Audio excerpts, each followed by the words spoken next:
Hi friends, అందరికీ నమస్కారం అండి. ఈరోజు సాటర్డే కదా, మీ పిల్లల క్యారేజ్ మీ హస్బెండ్స్కి సింపుల్గా వెజ్ బిర్యానీ తయారు చేసి చూపిస్తాను. లంచ్కి కూడా చాలా బాగుంటుంది ఇది. ఇందులో పన్నీరు అమూల్ది, ఫ్రోజన్ మటర్, తర్వాత టమాటో, ఆనియన్స్ పెద్ద 2, జీడిపప్పు, కొంచెం పుదీనా, తర్వాత పచ్చిమిర్చి.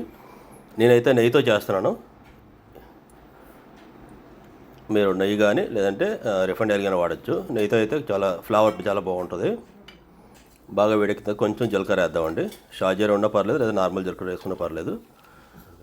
ఒక స్టార్ పువ్వు ఒకటి, అనాస్ పువ్వు ఒకటి, ఇలాచి, లవంగి, దాల్చిన అన్ని రెండు వేసుకుందామండి. ఒక 1/2 ఇంచు చెక్క.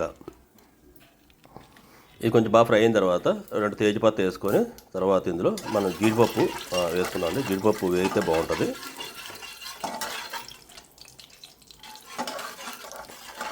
జీడిపప్పు రెడ్గా షేడ్ వస్తున్నప్పుడు మనం ఇందులోని పచ్చిమిర్చి, తర్వాత కట్ చేసి పెట్టుకున్నటువంటి ఆనియన్స్ వేసుకొని దోరగా ఫ్రై చేద్దామండి. ఆనియన్స్ పెద్దదైతే ఒకటి, చిన్నదైతే 2 సరిపోతాయండి.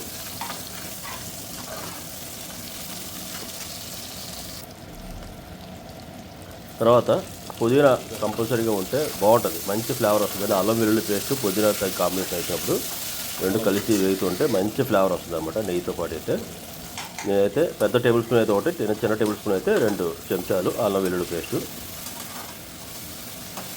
తర్వాత కట్ చేసుకున్నటువంటి క్యారెట్ని మనం వేసుకుందాం. ఇది సింపుల్గా మనం 1/2 అవర్లో ప్రిపేర్ చేసుకోవచ్చండి. ఇది కర్రీ కూడా అవసరం లేదు, చాలా ఇష్టంగా తింటారు, మరి చాలా బాగుంటుంది.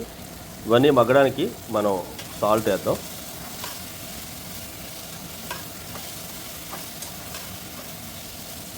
ఇప్పుడు మనం నానబెట్టి పెట్టుకున్నటువంటి ఫ్రోజన్ మటర్ అన్నమాట, ఇవి వేద్దాం. ఇవి చాలా బేగా కుక్ అయిపోతాయి, అందుకే ఫస్ట్ వేయలేదు నేను. జస్ట్ 5 మినిట్స్లో కుక్ అయిపోతాయి. నేను పన్నీర్ వేపు కూడా మనం ఇందులో వేయచ్చండి. నేను పన్నీర్ పచ్చిదే వేస్తాను అన్నమాట, ఎందుకంటే స్పాంజీగా ఉంటుంది. పన్నీర్ ఫ్రై చేసిన తర్వాత తిన్నప్పుడు హాట్ అయిపోతుంది అన్నమాట. తర్వాత కట్ చేసి పెట్టుకుని టమాటాలు అండి, నేనైతే 4 వేసాను చిన్న సైజు, పెద్దవి అయితే 2 వేసుకోండి. చిన్న పులుపు అనేది బాగుంటుంది. తర్వాత పన్నీర్ వేసుకుందాం. పన్నీర్ అయితే అమూల్ అండి. అమూల్ అయితే ఏంటంటే పీసెస్ కట్ చేసి ఉంటుంది, మనం కట్ చేసుకుని పని ఉండదు. రేట్ అయితే సేమే పడుతుంది, ఏదైనా సరే మార్కెట్లో 400. ఇంకా చీప్గా కూడా దొరుకుతాయి, కానీ అంత టేస్ట్ ఉండవండి, పుల్లగా ఉంటాయి. ఇది బాగుంటుంది, అమూల్ది చాలా బాగుంటుంది అన్నమాట పన్నీరు. ఇప్పుడు నేను 3 గ్లాసులు బియ్యం కాబట్టి ఆల్రెడీ ఇందులోని ఆనియన్స్, టమాటో ఉన్నాయి కాబట్టి నేను 1 గ్లాస్ తగ్గించి నేను 5 గ్లాసులు వాటర్ వేస్తున్నాను అన్నమాట. అంటే 6 వేయాలి గ్లాసుకి 2. మనం 5 గ్లాసులు వాటర్ వేసుకుందాం, రైస్ మొత్తం అవ్వకుండా.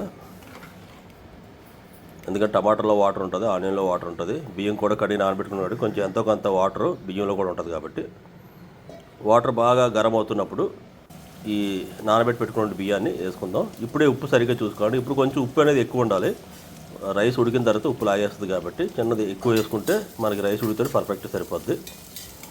దీంతో సింపుల్గా రైతా కాంబినేషన్ ఉంటే బాగుంటుంది. కచ్చాంబరు, పెరుగు పచ్చడి అనుకోండి. ఇప్పుడు మనం మూత పెట్టుకుందామండి. జస్ట్ 1 విజిల్ వస్తే సరిపోతుందండి, బాగా ఉడుకుతుంది కదా. మూత పెట్టుకుందాం, జస్ట్ 1 విజిల్ వస్తే సరిపోతుంది.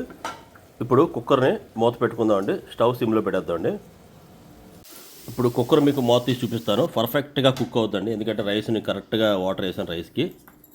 చూడొచ్చు 3 పావులకి ఆల్మోస్ట్ ఫుల్ అయింది, ఎక్కడా కూడా అన్నం ముద్ద అవ్వలేదండి. క్యారెట్ కానీ పన్నీర్ కానీ పర్ఫెక్ట్గా కుక్ అయిపోయింది అన్నమాట. పన్నీర్ కలర్ కూడా ఇలా తెల్లగా ఉంటే చాలా బాగుంటుంది, చాలా సాఫ్ట్గా అయిపోయిందండి పన్నీరు. అన్నం చూసారా ఎలా రాలిపోతుందో.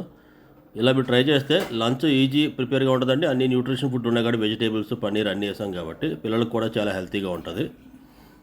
చూడొచ్చు. ఇటువంటి మోర్ ఇంట్రెస్టింగ్ వీడియోస్ కోసం please subscribe my channel, support me. అందరికీ నమస్కారం.